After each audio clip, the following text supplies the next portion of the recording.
আজি ভাবিলোঁ বেঙেনা এটা নতুন ষ্টাইলত বনোৱা যাওক। তাৰ কাৰণে মই বেঙেনা এটা লৈ ওপৰৰ বাকলিখিনি এৰুৱাই ধুই পেলাই বেঙেনাটো এনেকৈ কাটি লৈছোঁ।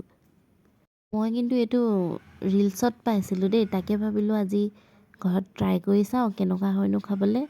মই এনেকৈ বেঙেনাখিনি কাটি পেলাই তাৰপিছত ইয়াতে মই নিমখ, হালধি, জিৰা ধনিয়া পাউডাৰ আৰু অলপ জালুকৰ গুড়ি দি পেলাই এইখিনি মানে ইয়াতে বেঙেনাত ভালদৰে মিক্স কৰি লৈছোঁ। তাৰপিছতে এইখিনি মিক্স কৰি মই ছাইডত থৈ লৈছোঁ। থৈ পেলাই